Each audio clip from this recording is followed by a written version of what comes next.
Welcome back to the Whatnauts, a review show number 275. We're getting up there. My name is Kyle Springer, and I am joined by Melissa Wilkinson. Melissa, how are you?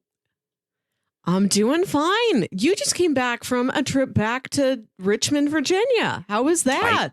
I sure did. Had a real quick work trip for like an all-staff conference thing. Boring stuff. But it was good to be back in Richmond. Again, got to see my old roommates, went to my old comic book store. I've never been there, but I imagine Richmond is beautiful in the fall. It sounds like it would be. Virginia has a lot of trees and stuff. That was the first thing my partner said when she came to visit for the first time. She's like, there's so many trees here. Like, oh my God.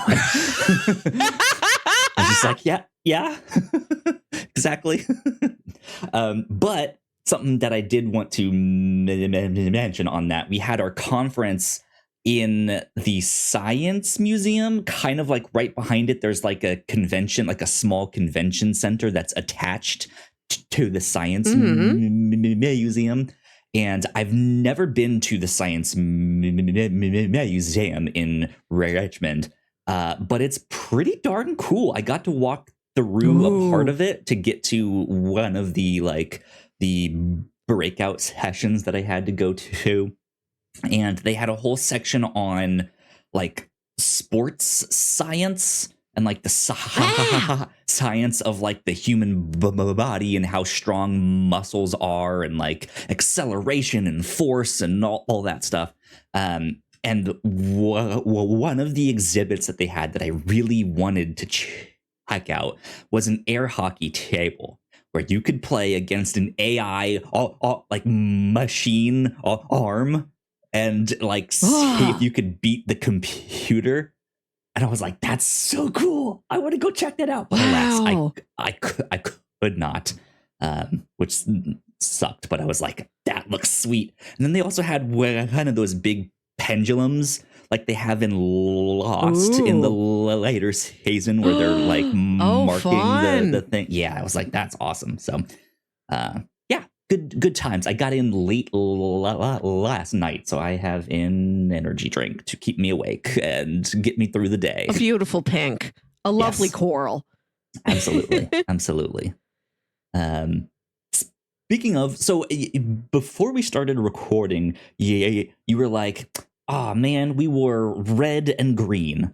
And we were like, I'm so sad when we wear Christmas colors and it's not Christmas or Christmas related.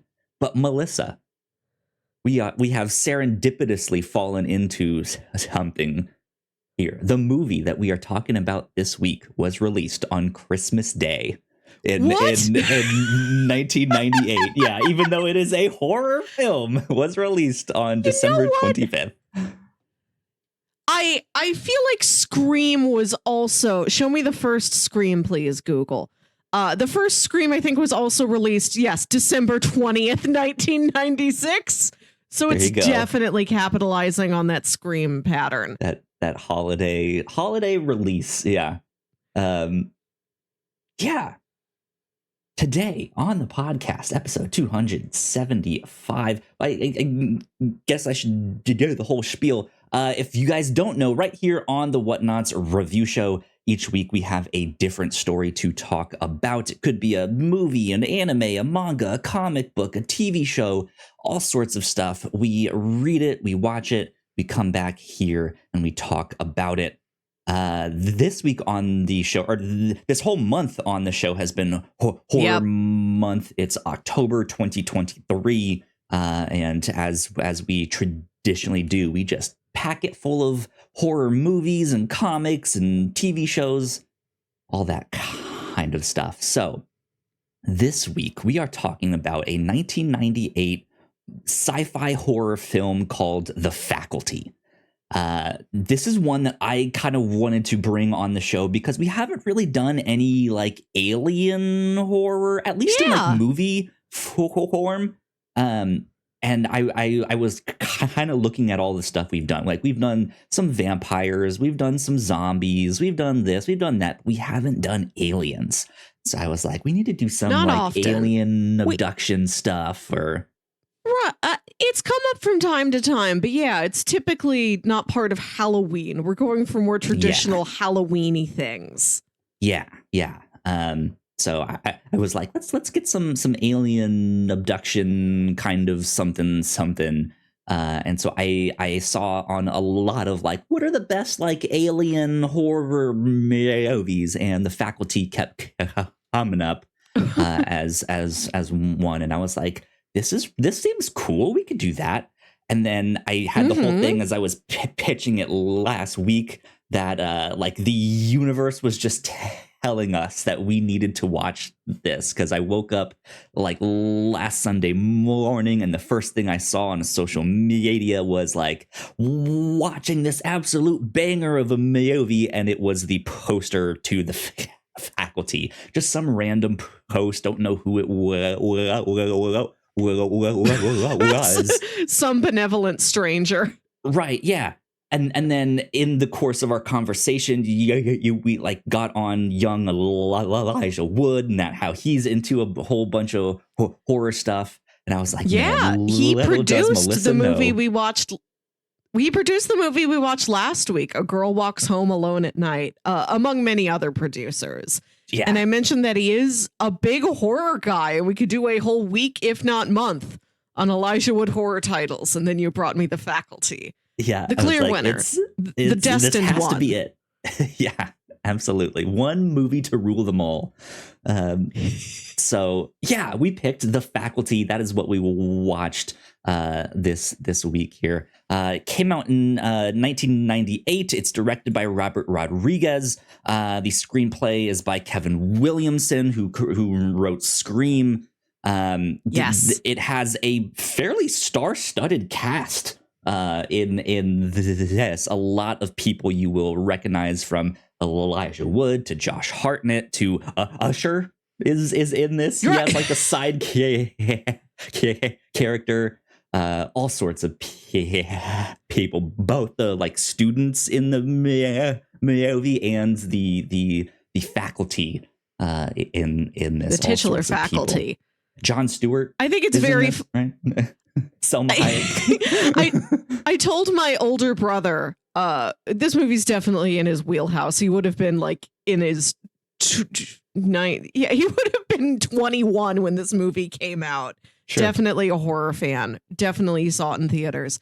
Like, I watched The Faculty this week, and he's like, oh, the Jon Stewart vehicle, The Faculty. I think it's very funny that for a movie called The Faculty, it's only the students who get to be on the poster. Yeah, right. The faculty, not pictured. Exactly. But yeah, The Faculty. So this is one, I mean, I'm not a big horror person in general. I'm not really drawn to that genre. So this is one that I did not know existed. But yeah, with such a star-studded cast, I'm kind of surprised I hadn't at least like heard of it. But it seems to be pretty well liked, and yeah, I had a blast with this one. Fun. This was a lot of fun indeed. There's some, I mean, it plays on the kind of like typical like teen high school drama horror movie stuff. But then it just like it has fun with it. Like, it's not taking itself too seriously. Yeah. It's not quite at the stage of being like Cabin in the Woods meta about like, we each fill the archetype, but it is very much, oh, I know all these kids. I know the type of kids that these kids are. Yeah, absolutely. And it's just, you see everything from like characters acting strangely to your typical horror sequences of like being chased down a dark hallway, and there's some gore, there's some aliens, there's some weird CGI that happens in this. There's some great stuff, and I cannot recommend this enough. This was a blast. This was good. I watched it on Peacock. But I think it was also on Paramount Plus, if I'm not mistaken. I found it there. Cool. Yeah. So it seems to be pretty readily available. So Very nice. go check it out. Melissa, what did you think? I enjoyed it. I hadn't seen this before. I vaguely knew what it was, but also I keep mixing it up with the movie Idle Hands, which I think is another teen kind of horror comedy from around this time. Okay. See, that one I've heard the name of. I'm not familiar with it, but I at least have heard the Seth name. Green and he is an evil hand. I really don't know. But this was a fun time. Really great performances. The star of the thing for me is Robert Patrick as one of the alien possessed teachers at the school. Very intense. Yeah. Just looking out into the football field with all its sprinklers on, and he's just standing there, arms akimbo, stock still, staring at you, not moving. Yeah, he was phenomenal. A wonderful I actually image. also really liked Elijah Wood in this. God, he's such a dork in this. Like to a T. Like, oh my God. Right, he's good at bringing the dork energy. There's a scene where he's running away and just completely spills and wipes out like on the slick high school floors. There was something else. I don't remember it off the top of my head right now, but there was something else that he did or said that was just like, oh my God, you are a dork. What is going on? But yeah, you gotta have a dork. Just the way what are you doing if you don't? Made up at the start. God, man, yeah, good stuff with this. But yeah, also some like real creepy vibes from all the teachers, just the way they're staring at you and they hold your focus and your attention. That stuff is neat. They did have some interesting effects with the aliens. I did actually kind of like that stuff. I think most of it ends up being CGI, but it's while it's not the greatest, it wasn't so bad that I was like, it's 1998. What are you gonna do? Like, I don't. But also, there's no way you can be upset about a 1998 CGI. It was what it was. Sit down and watch your movie. And I think this looks pretty good for 1998. Yeah, that's what I'm trying to get at. Is like, for a 1998 film, I think you could expect a lot worse. And yes, we saw this and it was like, okay, that's actually not half bad for 1998. That looked pretty good.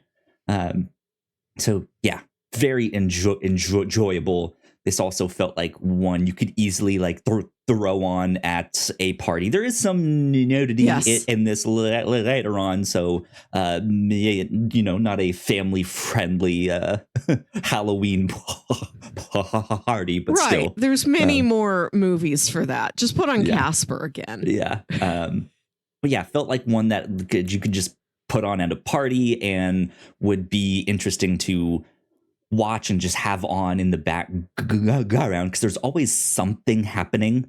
There's always something they're scared of, or they're screaming at, or they're running from. So good stuff with that. Good action in this too. Indeed. So for the plot of this movie, kind of the high end stuff here, there is this kind of invasive species. I would call it an alien, though I don't know if it truly is. Like, we are from outer space. I think it came from a meteorite. Yeah. Okay. Yeah. So it has invaded rural Ohio because they liken this to like sneaking in the back door rather than Independence Daying. Let's blow up the White House and take over the world. Yeah. Just a very average suburban Ohio. Absolutely, yeah. And it seems to be this kind of small, like amphibious creature. They notice that it likes water. But yeah, it starts infecting the faculty at this high school. And when it takes you over, it like raises your body temperature. So all the faculty is like in like importing all of these jugs of water that you see at like those big water coolers. There's just tons of them. But yeah, they are trying to slowly but surely take over the world. And Elijah Wood's character notices that something is up. Something's wrong with the faculty. And we need to figure it out and fix this situation, solve not the mystery. It's not really a mystery, but he's just. But like, they figure out that they need to kill the queen, and then that will kill these parasites that have infected all the other human beings. They can save their fellow teachers and students if they just kill whoever the queen is. Yeah, right. That's what they extrapolate. Meta that they get with this film is like, this is very much it. Like the characters know the other popular kind of like horror / alien sci-fi films out there, which is why they're like, yeah, but in Independence Day, they just blow up the White House. Why would you do that and get the world's attention when you can sneak in the back door in rural Ohio and no one will notice, right? So yeah, they talk about stuff like that, and just this idea of like they seem to be kind of acting in concert with one another here. They're coordinated, so maybe there's one that's in charge, and if we kill the one that's in charge, if we kill the queen, then hopefully that means they all die. So yeah, it's good. It's fun. It's real simple. It was a blast all the way through. Do you have anything else that you wanted to add on to? I rarely do. We can go right on to housekeeping and then dig into the meat of the thing. Sounds good. We will be right back. We're going to do some housekeeping, and then spoilers will be after that. Here at the Whatnauts, we make multiple different shows, and a lot of hard work goes into making them, so we would love it if you check them all out. If you enjoy our shows, patreon.com/thewhatnauts is the best place to show your support. For just $1 a month, you can get early access to episodes, and at our $3 tier, a Patreon-exclusive podcast, The Pilots Club. You can even get a shout out and thank you on most of our shows at the $5 tier. And if you're one of our patrons already, thank you so much. It means the world to us. You can find out more information on our website, thewhatnauts.com, as well as your favorite podcasting platform of choice. When you type in The Whatnauts, all of our shows will pop up right there. Just don't forget to give us a nice rating and review if you like the shows. You can also find us on YouTube and Twitch for video versions of the shows, trailer reactions, and live streams. And lastly, we have merch. If you want to grab yourself a shirt or a hoodie or a mug or something else, head over to thewhatnauts.com/store to pick up some merch today. And we are back. A big shout out to our Patreon supporters. We love you a lot. Thank you. It means a ton.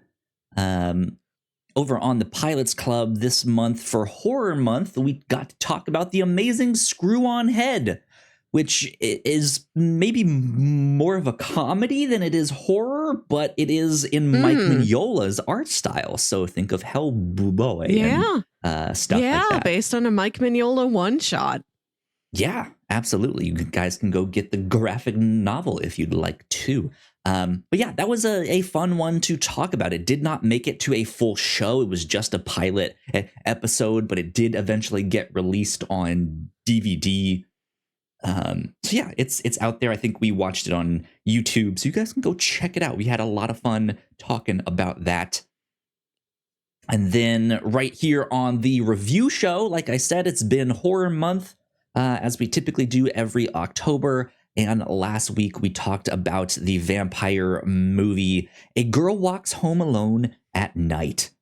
And I loved that one. That one was awesome. Some real tense, moody vibes, some good atmosphere. Less gory than you would think, less scary than you would think, but yeah, just some real good vibes, some real like so I highly recommend that one. Go check it out.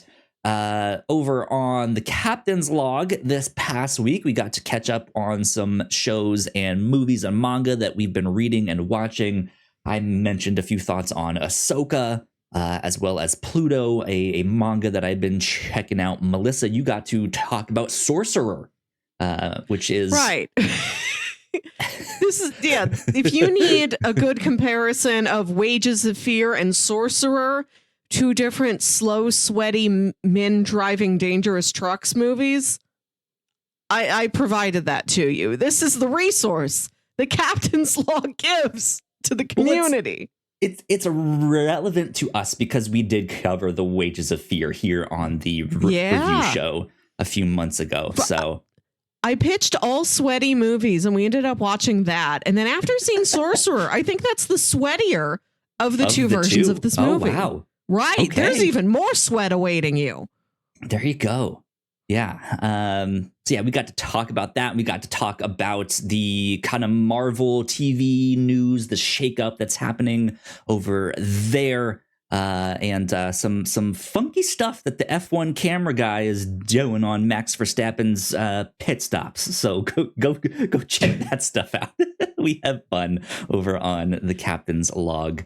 And then keep an eye out for our Reactor Core episodes on Loki Season 2. We are recording this podcast here on Sunday evening, or Sunday morning, I should say. It's not evening. I'm all messed up. I'm jet lagged. Who knows? But we will be recording our jet lagged from going from the Eastern time zone to the Central time zone. I'm an hour off. It's now the evening. What's happening, Melissa? What year is it? Is it 1998? No, but we will be doing some spoiler casts on Loki Season 2, and we are recording our first one tomorrow. So be on the lookout for that. It should probably be out by time this goes live to everyone. So keep an eye out. But yeah, I think that is about it for housekeeping. So let's get into spoilers for The Faculty. All right, spoiler territory. There's so many places I think we could start with this. I am gonna start with this though. Let me ask you a question. What was the scene that you least expected from this whole movie? Because there's lots of just really great scene. Like you already kind of alluded to the one of Coach just kind of standing there menacingly in the middle of the field in broad daylight as all the sprinklers are on. Great stuff. But what was the one that you least expected? First off, there's shots like that in other horror movies where it's a lot more traditionally menacing. Like Laurie Strode looks out her classroom window and then like there's Michael Myers in the distance. You see something like that and It Follows. This is menacing, but also very silly. Just a wet man. What is Coach doing? Like, what is he, weirdo? I think it's really fun. Yeah. I guess the thing I least expected was... when Jean Grey comes out and like sexily yells at Josh Hartnett. Right. We already kind of like praised some of the acting, but I have to say, I don't feel like she can play the mousy teacher at all. I think she's terrible at it. And then she gets taken over by one of the aliens and immediately is like, powerful and sexy, and it's like, oh yeah, that's your comfort zone here. Absolutely, you're better at that. Yeah. But yeah, that was an awkward like heel turn almost on that. Like but none still, of the other faculty really did that. Yeah, because when the alien takes over you, it kind of switches your personality. So Coach is extremely tough. And then after the alien takes him over, when the football player boy goes to him like, Coach, I know we got this big game coming up, but I don't want to play football anymore. I want to focus on my studies. Coach is like, I understand. That's really admirable. You want to focus on your studies. We'll get along without you. We'll miss you, though. Good luck in school. which Coach would never do before. He's understanding. That's how his like he's still tough, right? Like on his players and on but he's understanding when they're like, right, he's empathetic. I want to focus on academics. Just like, good job, son. Right. And Josh Hartnett is a like super senior where he's like repeated a grade once or twice, and he's sort of hanging around school less as a slacker and more as, oh, I've got a side business like selling drugs and maybe all these other things to these high school students. I'm here for economics. Right. Yeah. This is my community. I thrive here. I'm on top. And Famke Johnson is really upset that he's not applying himself. He's so smart. He could be doing something more. Stop dealing drugs to your fellow students. But she's just like real mousy and shy. And I wish you wouldn't do that. And then the alien takes her over and she's like yelling at him like, you worm, why are you here? But is also like pursuing her sexual desires too, because there is the like he not only sells drugs but he sells other stuff out of his car, and he happens to have like condoms, cherry flavored condoms, and so when he suggests that to her, like maybe you just need to get laid, she's just like, oh, how rude, right? Like I didn't yeah. And then like walks away, and then when she comes back she's like, so you still have those condoms? And he's just like, what are you talking about? So complete like 180 dynamic heel turn. Yeah, and I'm like, he is an older student, he's got to be 18 if not 19. I'm like, are they getting together at the end of the movie? What is the dynamic? And they don't.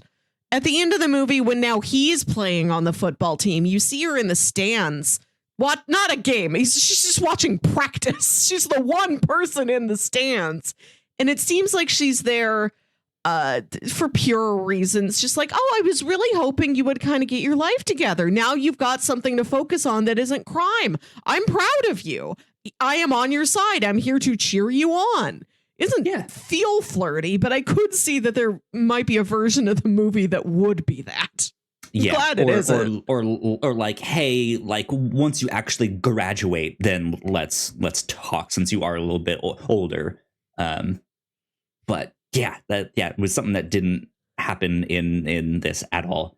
But yeah, just the way the teachers they don't really do the like the Kubrick stare where it's like their head down, right? Like, but they just have these like menacing looks, these smiles, these real just like they almost like don't blink when they look at you, right? Like that's the kind of like something's just off. It's unsettling here. And my most unexpected scene also happened around that same teacher. When she gets turned into like when they shoot her and they like put her through the window of the car to like try and kill her, and it's just her it was a good head on the like tentacle thing. Yes, great stuff. I was not expecting that at all. That's full Mars Attacks. I loved that. Yeah, I love a head on little tentacles.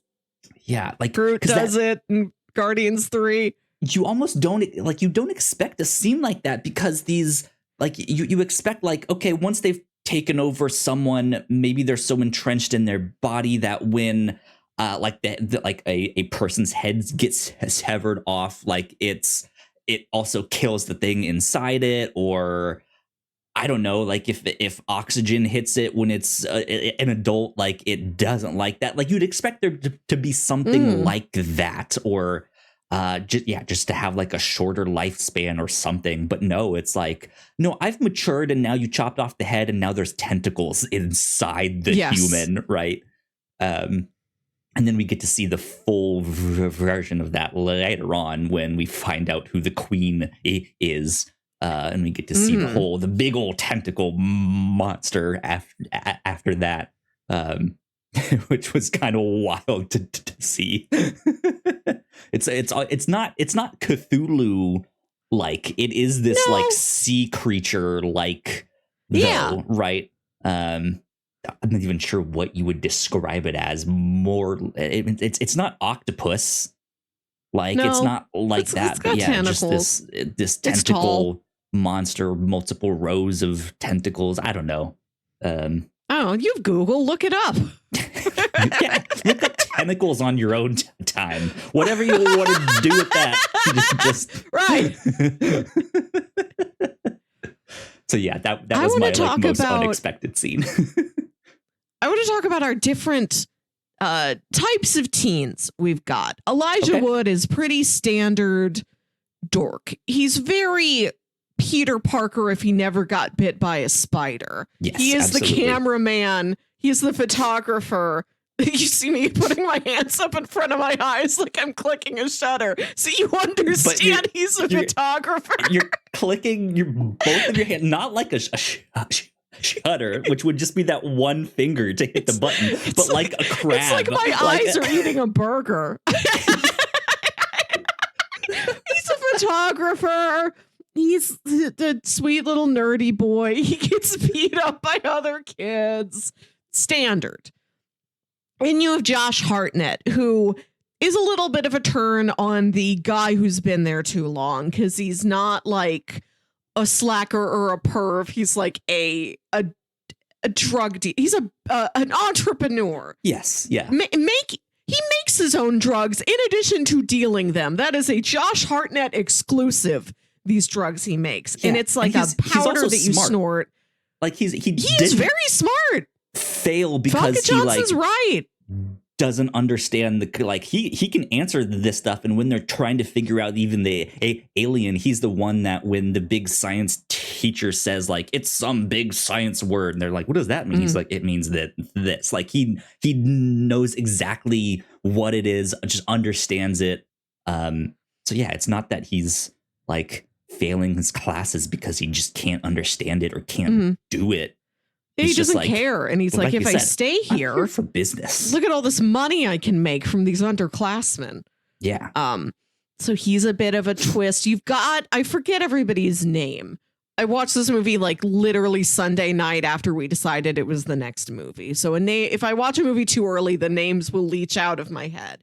But Jock Boy, he's like the high school quarterback. He's the star of the school, but he's like, everybody gives me these things because I'm the star quarterback. I get A's on my test just because they reward the star quarterback who's bringing the school all this glory. He's like, I didn't earn that. I want to earn things on my own stand. I want to earn things on my own merit. I want to quit football and apply myself academically so that then I know I can get into college based on my own academic performance and not just what I can do on the football field. Yeah. Which is, again, we've got a couple basic types and then these weird twists. I was fascinated with Jordana Brewster. It was very fun to watch in this movie after we spent so much time watching all the Fast and Furious movies where she's always around. She's always doing something, but Mia Toretto O'Connor it's a fairly mild character. Yeah. And then she's giving a pretty like fun, snippy performance in this movie where she's the head cheerleader. She's got the classic self-aware archetypical relationship with the quarterback. And then you find out she's also the editor of the school paper. And they thought, oh, this is one of those, kids who does everything. After we find out she's the editor of the school paper, then we're going to find she's like head of the debate team or something. She's a lead in a school play. No, it's just those two things. I'm like, that's an interesting pair of fields for you to go into. They both sort of have their power. The figurehead of the lead cheerleader and the more literal I make or break reputations power of the newspaper editor. That's an interesting combo. Yeah. We've got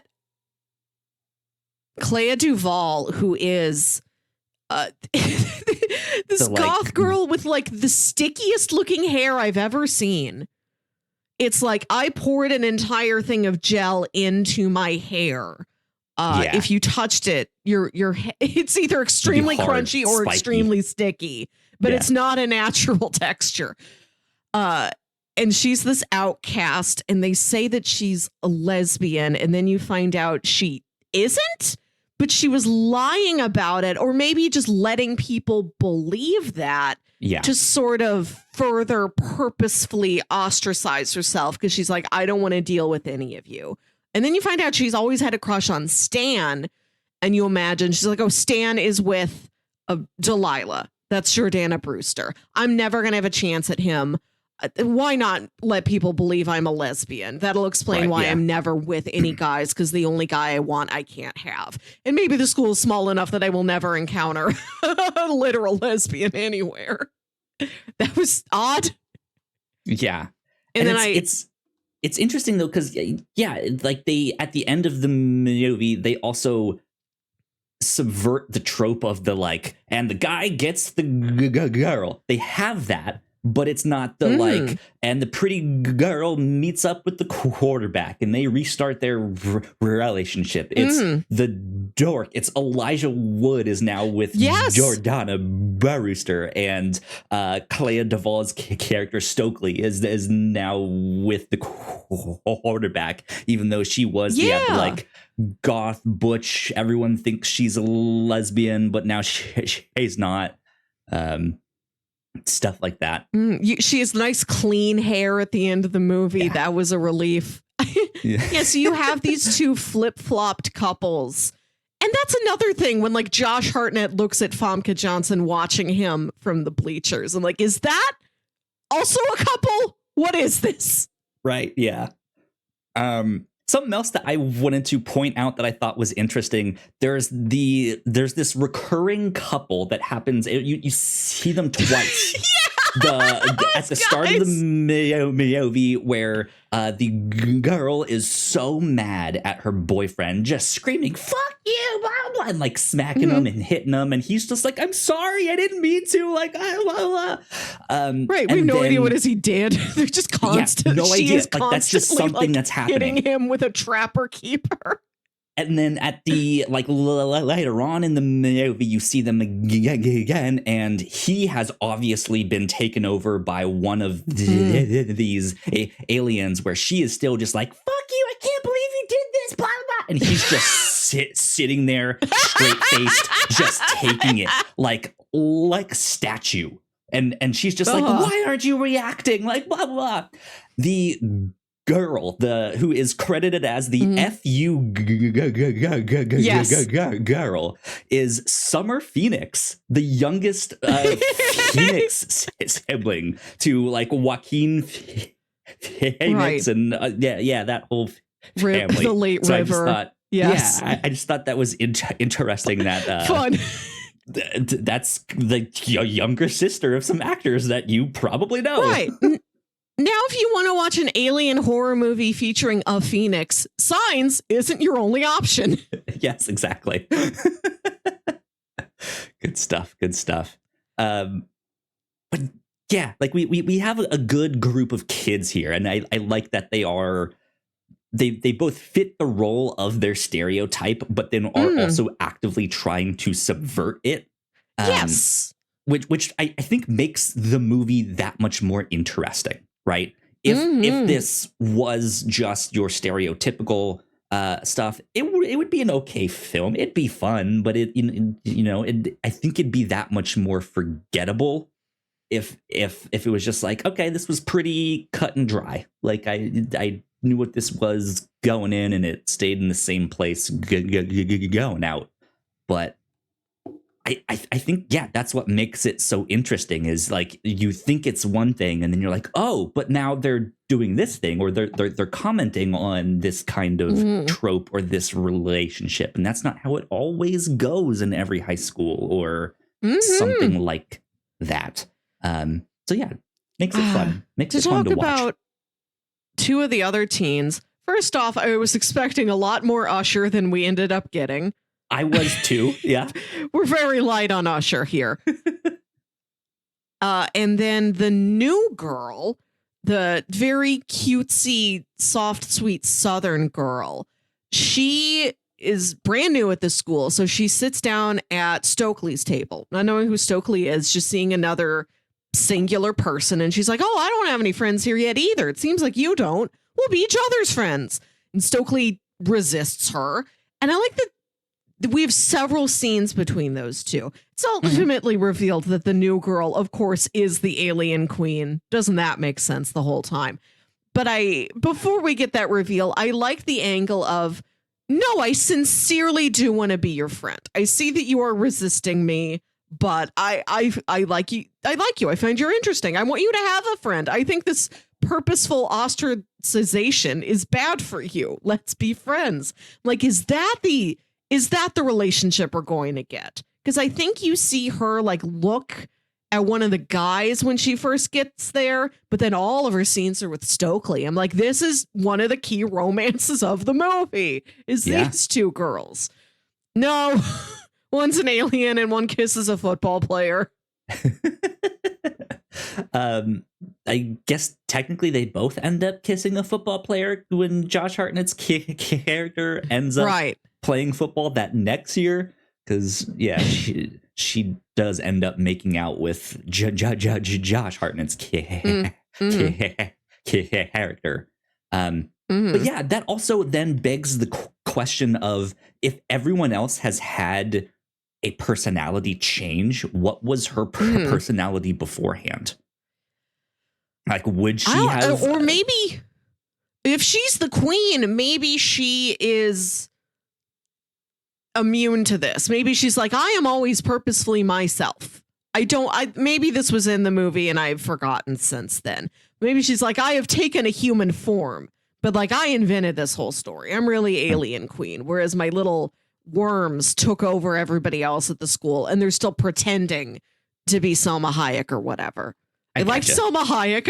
I love that she's the school nurse who is always sick, who has always caught something that somebody has. And they're like, why don't you take a sick day? And she's like, I want to save my sick days for the days I feel good. Just, to be honest, I've heard that before. Understandable. Like to actually speak then about the faculty, it almost the feels titular like faculty. Clue, the board game Clue, right? You have these kind of larger than life characters. You have the stereotypical, like, here's the like mousy English teacher, here's the like hardline coach, here's the principal that no one really likes or understands, and all the teachers are like trying to get attention from them and see if they can get we need more money for the theater department. Like, let us have an actual air conditioning. Right. Yeah. Like they also have their own stereotypes and things going on with that. But with the school nurse being sick, it just feels like she's a character from Clue. Like it's kind of a caricature. I don't know. Yes. I want to point out a really great subtle joke from the beginning of the movie when you start with the invasion of the faculty, and it's those teachers talking to the principal, trying to get different funding for their class or their club or whatever. And the theater teacher wants money so that the kids can do Guys and Dolls in the spring. And the principal's like, oh, it's expensive. Yeah, you can do it, but they just have to reuse the sets from the last play, which was Our Town. Our Town does not have a set. That is an extremely minimal play where it's like, we've just brought out chairs, we've brought out a table, we've brought out ladders. There is no set. See, that's something that I wouldn't get as I don't know theater. I'm not like a musical theater nerd or anything like that. I love what a niche joke that is for the genre of theater kid. And I wonder if there's like other archetypical high school clique jokes, like, oh, there's a football joke in here that I wouldn't have gotten. Yeah. There's a newspaper kid joke in there that went over my head. Like I didn't catch any kind of football joke or anything like that. But but didn't catch it. yeah. Anyway, but yeah, I wouldn't be surprised if there was stuff in there if I had like paid extra attention to that stuff. Because it does a good job of like not slowing down to let you be like, wait, was there something there that I was supposed to get? Right. Of them being like, but you should use the sets from the other play. Right. Right. And then it's like, it's just like, no, use the sets from the old play. And then they just can continue on. And you like, you wouldn't. Yes. Yeah. Like you wouldn't get that unless you know. So yeah, it's chock full of stuff. I'm sure like even at the end when they finally defeat the aliens and Elijah Wood's character is now like the town hero. He's in all these newspapers and stuff like that. There had to have been something in one of those newspapers somehow of like some like funny headline or something. I don't know, but it was good. It was good. Yeah, we've talked a little bit about the faculty and the students. Let's talk more about the aliens and this like final like end scene when the action like all breaks out. What did you think of first off? Go ahead. I love that H.G. Wells with War of the Worlds, where the common cold takes down the aliens, have set up this pattern where every alien has got one weakness, and the game is you got to find what that one weakness is. Yep. And here, the aliens, they run hot. They're always thirsty. You see Robert Patrick drinking water cooler cone after water cooler cone of little waters. It's very funny. It just does not get a larger cup. Just cone after cone. It's so inefficient. Or just stands out in the sprinklers, right? I'll absorb it through my skin. So then they find out that this drug that Josh Hartnett has been manufacturing, which I like that it's a powder that he stores like in a ballpoint pen where the ink would go. And you like pop the top off the pen and then you snort it like a pixie stick for your nose. They like one of the ingredients in that is like, it's like a diuretic. It dries you out. It dehydrates you. So they're like, oh, this en masse will take care of these aliens. But you think of like the aliens in Signs who can't handle the water, the aliens in Mars Attacks who can't handle country music, the aliens in Evolution. The alien stuff gave me a lot of Evolution vibes, where they can't handle selenium, which is like an ingredient in dandruff shampoo. So they fill a fire truck full of Selsun Blue and like spray that on the aliens. Shower scene at the end of the movie, right? Sexy alien shower scene. Everyone's covered in suds at the end of that movie, I think. Maybe it's aliens. Maybe it's Maybelline, you know? Right. Yeah, that was interesting. I like that they try to lessen, like it's still them using drugs. That much is very obvious, but they try to lessen like what kind of drug it is by saying it's mainly caffeine, right? Yeah. Which is then what their weakness is, but it still gets everyone so kind of trippy. Like it is this like they're laughing at everything, they're doing all of that stuff, and then they play this like not Russian roulette, but they like, okay, everyone take this thing. Because have you seen The Thing? I have not. You should. A lot of movies pull from The Thing. This is exclusively that. In The Thing, when they realize a thing is around and it's infecting you, it can like take over your body. It sort of travels from body to body. There's like one thing that they're following. It's not like I guess it can spawn like through everybody of them, but it's one main thing that right. Hops, right? It can multiply, right? And so and it can take your form. It can shapeshift. It can infiltrate your body, but still act pretty accurately like you. And they realize that the thing is a network. It's a connected hive. So if you hurt one part of the thing, it hurts all parts of the thing. So they take a blood sample from everybody, and then they're going to like light the blood sample on fire, and then that will light the person whose blood it was on fire because they're the thing, and like they still feel that blood sample, even if it's been removed from them. There's a very tense scene where they all go around and they all put like blood in the petri dishes, and it's very tense. Like, are you against this experiment because you think it's dumb, or are you the thing? Like the paranoia and the tension of the testing scene is what this scene is pulling from. I gotcha. But what they have to do is like snort this powder that's going to make them real giggly. Yeah. Which when Elijah Wood's character takes it just immediately laughing at everything, but then like high-fiving the other guys like, yeah, she is a bitch, isn't she? High five. Like he just completely is one of the bros after that. And I just thought that was hilarious. He's the only character who you really follow home. You meet Elijah Wood's parents in one section of the movie. When him and Delilah are like, we saw an alien do this, and everyone's like, no, you didn't. A dead body didn't fall out of the closet. That's the dummy we used to practice CPR. So his parents come and get him and take him home, and they're like, you're acting weird. We're going to turn off your internet, and we're going to take your porno magazines. And like one of the magazines his dad pulls from under his mattress is just called Boob. Boob Good singular. old Boob magazine. Hell yeah. Not boobs. One. Yeah. You have to pay extra to get the boobs.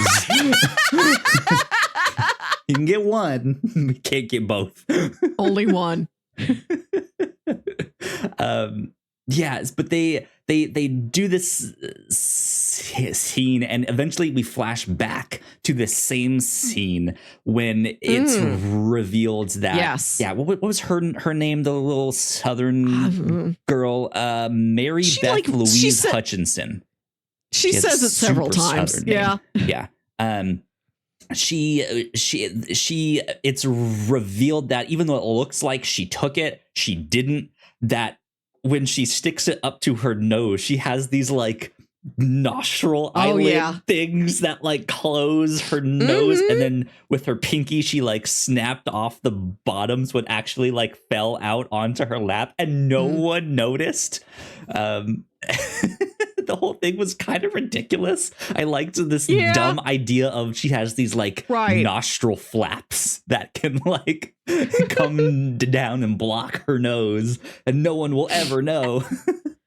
I also like that it reminds you of more traditional teen fare where it's like peer pressure and I have to take a drink or take a drug or whatever, but I don't really want to. I just want it to look like I am. So I'm like pretending to chug a beer, but I'm like throwing it over my shoulder into the bushes. Great stuff. Yeah. They're even in like his garage. They're in like Josh Hartnett's garage. His parents are never home. He's got those absentee, rich, world traveling parents who don't notice he has a drug lab in the garage, but it's also got like the plaid teen hangout couch. It's always plaid. It's always in a basement or a garage or a backyard. It's never in a real room of the house. Absolutely.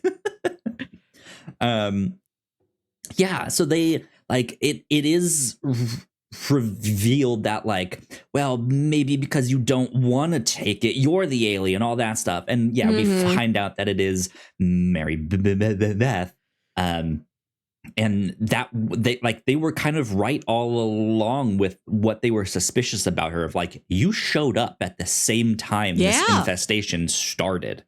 Maybe you're the queen here. And I don't know how I feel about that reveal, because I thought the whole time you're led to believe that Coach is the queen, or maybe the principal, or like someone high, like it is one of the faculty, right? And that's their thinking, yeah. I personally thought it was the coach. They immediately went to it's the principal because she's the head of the school. And I was like, I don't know about that. Like we did see that one. Like this queen alien would come to this specific locale and be like, what is my equivalent in the hierarchy? Right. This high school principal. I'll be her. Exactly. But the movie starts with the first one that we truly see being infected is Coach. And so that's why I was like, well, if he's the first one, that's right. Like not necessarily he's the got queen, the most but big bad energy. Right. Yeah. He has the most experience. He's been here the longest. Like he would at least like potentially be in a position of power. Right. So, yeah, that was my thinking the whole time. So I was not expecting her to be the queen, the alien. But then she has this great scene in the locker room. I forget how she gets her clothes off. That was a weird thing. She does this whole scene naked. She jumps in a pool. There's something with the pool. I don't know. But yeah, I think she changes into her alien form while she's in the pool, which then like of course like rips off all of her clothes, and then when she comes out, she's completely naked. But she does just this great scene where like they are hiding from her, like creeping around the lockers, and she's just like slowly walking down the middle of the locker room trying to find them and stuff. It's a fantastic scene. But yeah, the weird thing to me was just like, why is she naked? It's almost kind of distracting, and I'm now not focusing on what she's saying. I'm more like, hey, boobs, Elijah Wood, you want the full thing? It's right here. He's like, only one, please. I can only handle one. Sitting there like, I'll get to see a second. I'll get to see a second boob when I turn 21. This movie does keep brushing up against a movie that is more salacious than what this is, where we would have seen more nudity and more sex, and Josh Hartnett would get with the English teacher. Yeah, that was also one thing I thought about too. With like, I was kind of expecting some kind of teen sex scene, right? And no, we didn't. Nothing there. Thinking about the movies of this era, your Scream, I Know What You Did Last Summer, Final Destination, those aren't very sexy movies. I mean, you'll get a little bit of the like boob jiggle while running, but there isn't. Or like a scantily clad. Yeah. Right. You'll get a mini skirt, you'll get a tube top, but nobody's really having sex, even like light PG-13 sex type activities on screen. Yeah, the closest thing we get to a makeout scene is the like one or two kisses that they have in the like in the science storeroom, which can get immediately interrupted. But then like this is the closest thing. There's the joke about the condoms. They're like you said, it's getting right up there and then just not doing it. In the same way that we've been talking about, like it has the stereotypes and like that stuff is in there, right? You get the porno match, the condoms, the sexy teacher, like all of that stuff. You see this one woman completely naked, like it's the stuff is in there, but it's also subverting the trope of, but it's not actually happening. Yeah, maybe because this movie did have the drug presence, even if the drugs, like he says, are mostly caffeine, they seem pretty harmless. Right. Yeah. A teen manufacturing and selling drugs that's a little edgy. Maybe they're like, if we have that, then we can't also be very sexy. That's too much. I'm too sexy for my drugs. Too sexy. It's an interesting one. This was fun all around, all kinds of different action scenes there. Some not really gunfire, but you get some explosions when nice explosions. Doing the car stuff. The one thing that I thought was pretty tense was when the monster jumps into the pool as they are running around the pool, and you just get to see how fast the monster is. Yeah. And that I'm like, oh, there's no way. Like you guys are getting around there. It's so much faster.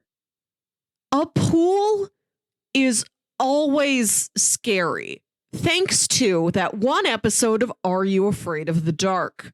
That one episode, just the fear of something in the water. Jaws is an ocean. I am talking about an indoor pool. What Jaws did for the ocean, that one episode of Are You Afraid of the Dark did for the indoor pool. And I think that affected an entire generation. I'm not a scaredy cat, but I still have like a deep 90s kid reaction to indoor pool where I'm like, this is a bad place. You got to get out of here. Oh, man. Yeah, I don't know. I don't know if I have much else to say or talk about. It's just it's just a very enjoyable film. There's never like a dull, slow moment. There's always something interesting happening, or someone is saying something that is interesting or fascinating. Robert Rodriguez makes kinetic movies. Yeah, absolutely. Always fun. Absolutely. There you go. Good stuff. Okay. I don't know if we have much of a bingo update. Do you have we do not. I just looked. Your end? Yeah, I don't think I have anything on mine. Oh, whoops, I actually opened up the wrong. There's splashes, but when we wrote down big puddle splash, we meant like character is down on their luck and then like car drives past and splashes big puddle on them while they're out on the street. Like what happens to Jim Carrey in The Mask, I think. That's what we're talking about. Yeah. Okay, cool. No update for bingo this week.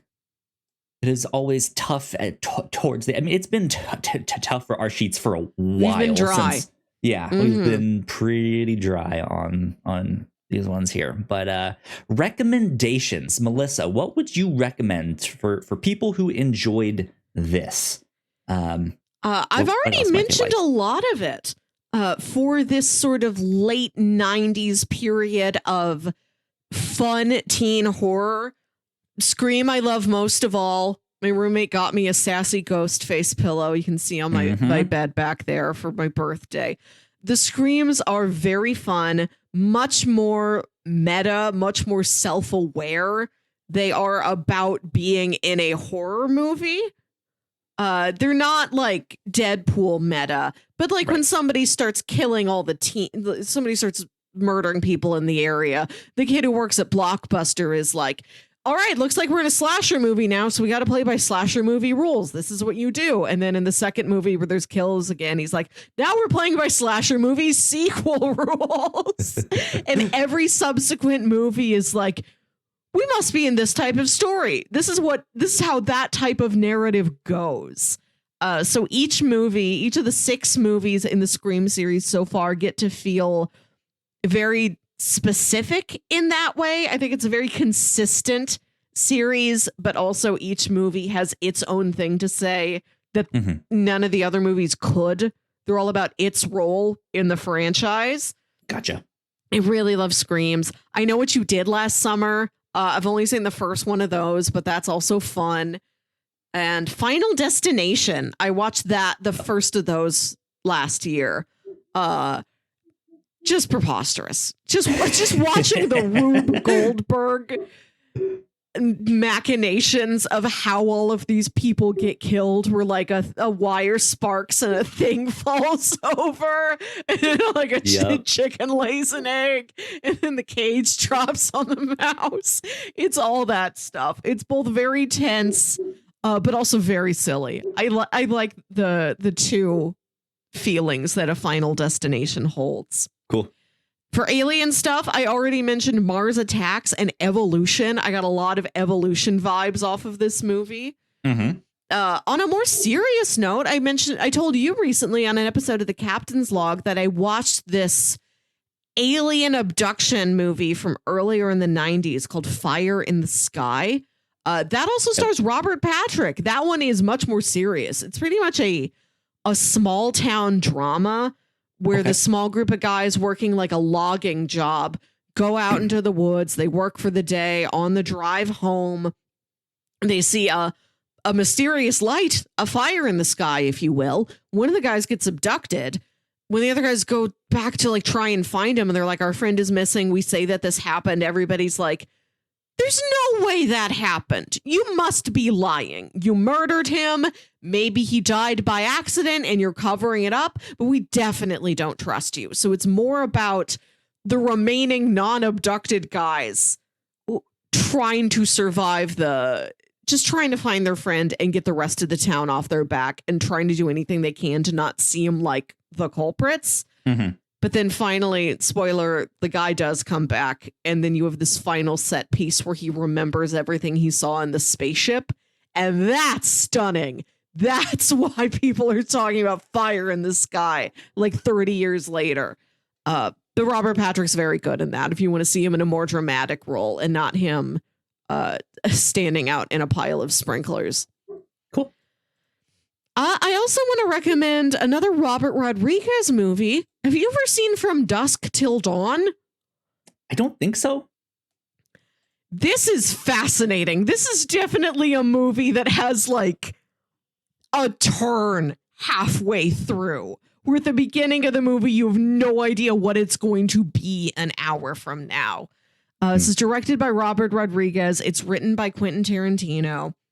The little Google sidebar description says, on the run from a bank robbery that left several police officers dead, Seth Gecko and his paranoid loose cannon brother Richard hightail it to the Mexican border. Kidnapping preacher Jacob Fuller and his kids, the criminals sneak across the border in the family's RV and hole up in a topless bar. Unfortunately, the bar also happens to be the home base for a gang of vampires, and the brothers and their hostages have to fight their way out. So for the first part of this movie, exactly. If that's the subsection of vampires or of titties you want, From Dusk Till Dawn is the movie you watch. For the first part of the movie, it's like, this is a crime movie. This is a road trip gone wrong. This is like a kidnapping story. Yeah. And then they go to this bar and everybody's like, you don't want to be in this town after sundown. And they're there too long. And then suddenly it is a vampire movie. Okay. I recommend it. It turns out to be very fun. Also, great use of a Selma Hayek in there as well. Nice. Good stuff. So the stuff that this was reminding me of was often the like sillier things some of the things that we've watched. A couple years ago, we watched this Indian show, right? It was a show. Typewriter is the name of it. It was a like 6-episode show from somewhere in India. And it is about this like haunted typewriter and it possessing different people and stuff like that. But it has some like Scooby-Doo hijinks in there. There's like a group of kids with a dog, and it had a good mix of like genuinely scary stuff and like also like, this is kind of ridiculous Scooby-Doo moments, like all that stuff. So I like, that's kind of what I connected to here in The Faculty too, of like, some of this stuff is just ridiculous. Like it's kind of dumb. I would recommend the live action Scooby-Doo movies. Yes. Yeah. That fits right in with all of this late 90s teen horror. It's got a lot of those folks in there.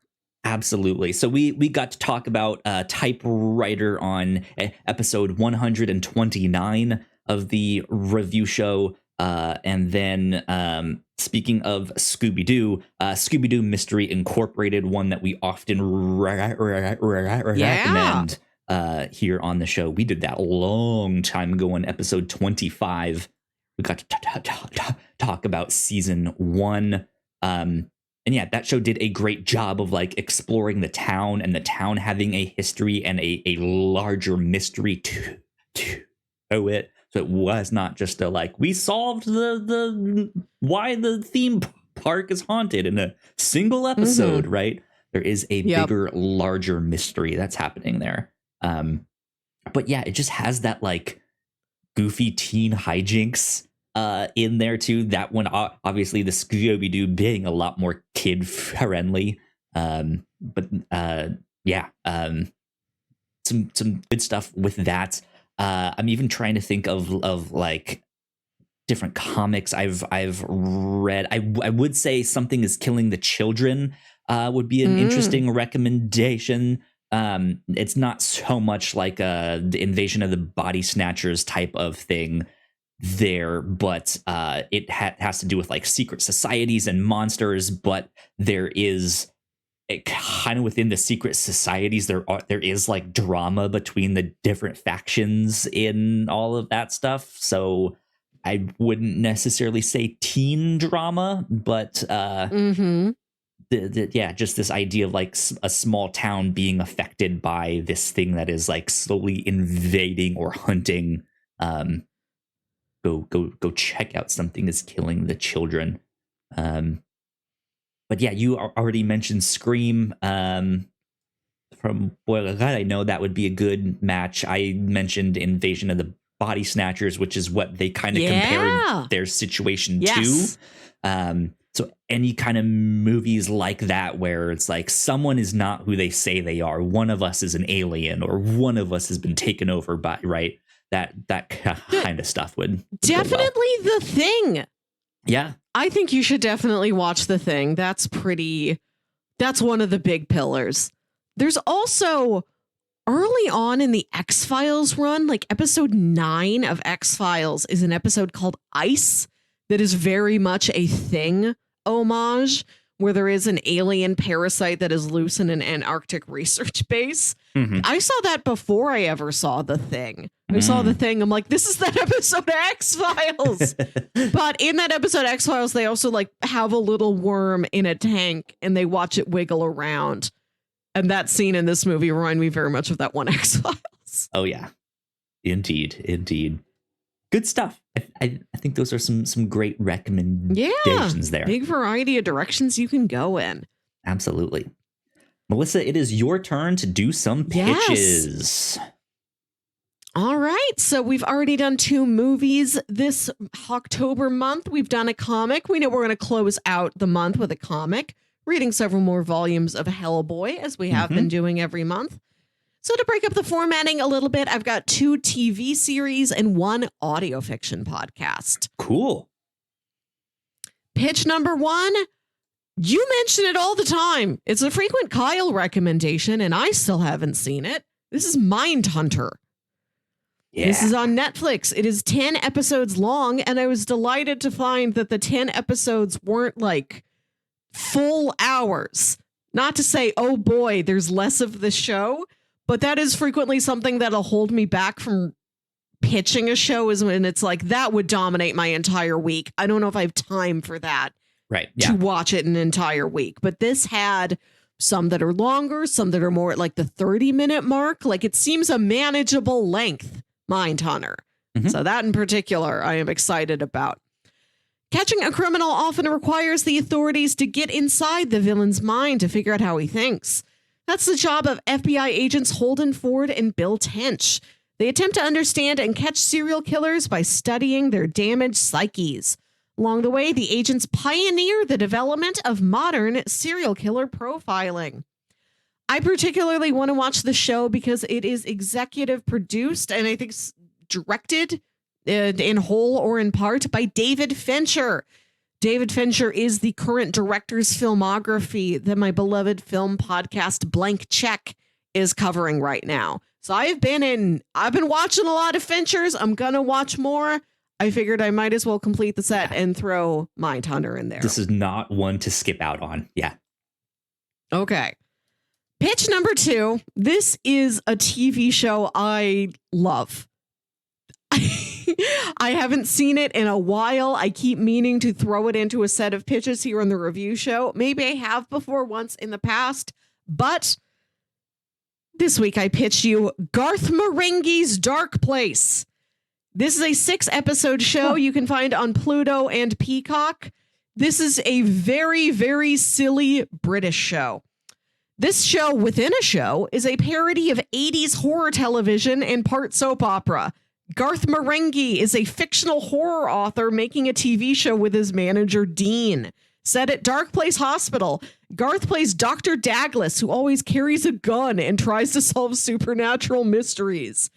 So the show is like, what if Stephen King made a show starring himself as this heartthrob soap opera doctor who also like had to fight demonic possessions and monsters and aliens and things. Right. It's so preposterous. I laughed so hard at this show. This is really going to appeal to your love of Velocipaster. That's the kind of vibe we're working with here with Garth Marenghi's Dark Place. Good to know. Okay.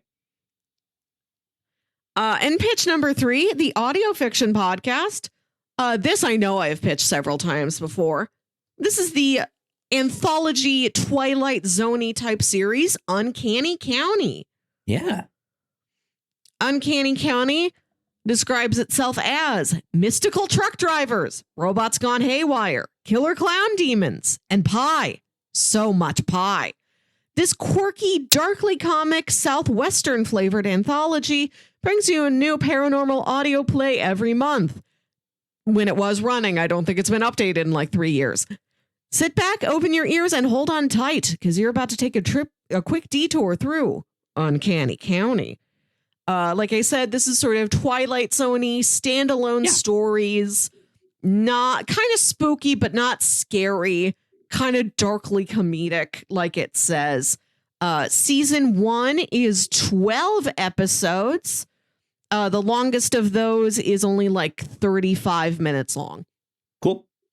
So, definitely manageable. Can listen to that during our work weeks. So, yeah. We have Mindhunter if you want it serious, Garth Marenghi if you want it silly, and Uncanny County if you want it kind of in the middle. Stuff. Yeah. Right. Yeah.